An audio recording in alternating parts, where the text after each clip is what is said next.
sur les relations avec Madame Duflot, en fait, savoir voilà, exactement ce qui s'était passé lors du congrès.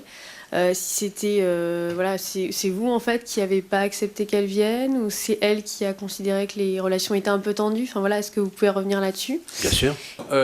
Sur l'invitation à la ministre, tout de suite. Hein, on commence de se connaître. Moi, je ne parle pas de langue de bois. J'ai envoyé une lettre officielle au ministère il y a un peu moins de 2 mois pour inviter la ministre du Logement, comme c'est la coutume, et ça a toujours été. On a toujours eu nos travaux clos, soit par la ministre, ou la ministre du Logement, soit par un autre ministre quand ce dernier n'était pas disponible. Très bien. Et puis...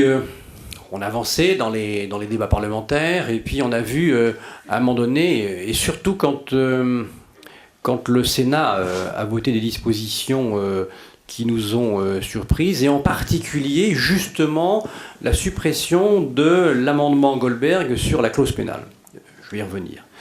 On a vu la population s'enflammer, s'inquiéter, l'atmosphère devenir très tendue, difficile, conflictuelle.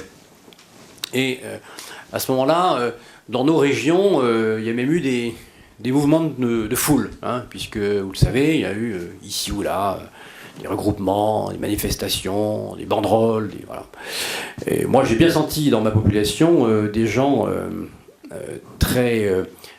qui se sentaient très agressés, des gens qui étaient perdus, inquiets, et à cela s'ajoute bien sûr une situation économique difficile, hein, où par endroits, alors il y a des grosses disparités, on pourra en parler, mais par endroits des difficultés économiques terribles, hein, certains confrères qui décident de fermer, de prendre leur retraite, de vendre, et tout ça a participé vraiment, au-delà de la morosité, à une angoisse profonde. Et puis, sur les réseaux sociaux, en allant sur le terrain, puisque j'essaie toutes les semaines de faire au moins une région, d'aller voir les adhérents, j'ai senti monter la pression, et puis j'ai constaté un différentiel très important entre ce que la base sait de l'avancement du dossier et ce qu'il en est réellement dans les travaux qu'on a fait avec le ministère.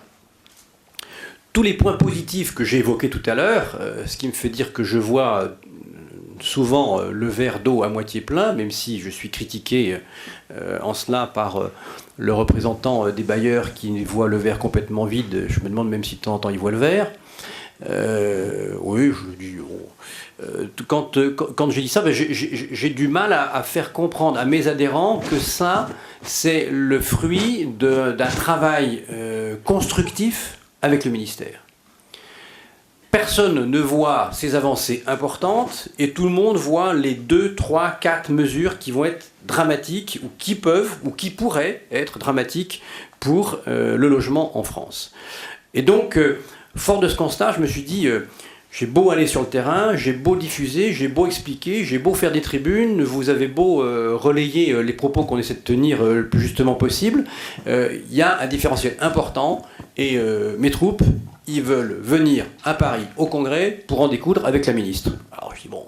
Et en plus, on est au moment où on va passer à la phase finale de rédaction des amendements, et puis derrière, il va falloir rédiger les décrets. Et je ne peux pas, moi, représentant la première organisation professionnelle du logement et de l'immobilier en France, vouloir discuter avec la ministre, et puis laisser mes troupes dire qu'ils n'ont rien compris, et puis jeter, eux, à leur tour, l'anathème sur notre ministre de tutelle.